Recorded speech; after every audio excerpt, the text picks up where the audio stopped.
Il était aveugle, mais ce jour-là, il a défié le roi cruel sans pitié. Mais le roi hésita, troublé par l'audace de cet homme. Alors, l'aveugle prit une poignée de flèches et les brisa toutes d'un seul geste, avec une précision et une force. Puis calmement, il sortit sa dernière flèche, la pointa droit vers le roi, juste devant tous les regards, et déclara qu'il pouvait le vaincre facilement. Face à cette provocation audacieuse, le roi, envahi par l'orgueil et la colère, ne put plus contenir son désir de montrer sa supériorité. Ainsi, il fut contraint d'accepter le duel, incapable de reculer devant la foule qui observait chaque mouvement. Comme son adversaire était aveugle, le roi n'éprouva aucune inquiétude, sûr de sa force et de sa maîtrise. Quand il apparut vêtu de son armure, le combat commença officiellement. Peu après, pour troubler l'aveugle et tester ses réflexes, le roi monta sur son cheval de guerre et se mit à tourner rapidement autour du champ de bataille. Lorsqu'il estima le moment idéal, il lança sa lance avec toute la puissance de ses bras. Au même instant, l'aveugle, grâce à son ouïe exceptionnelle et son intuition,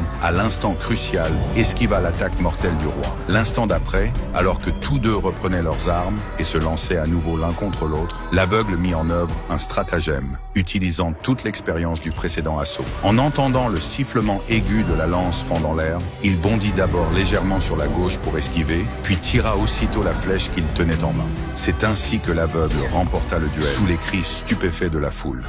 Mais au moment même où tout le monde pensait que le combat était terminé, deux lions furent soudain relâchés sur le champ, rugissant avec force et frayeur. En entendant leurs cris puissants et menaçants, l'aveugle resta étonnamment calme, comme s'il avait prévu chaque mouvement à l'avance.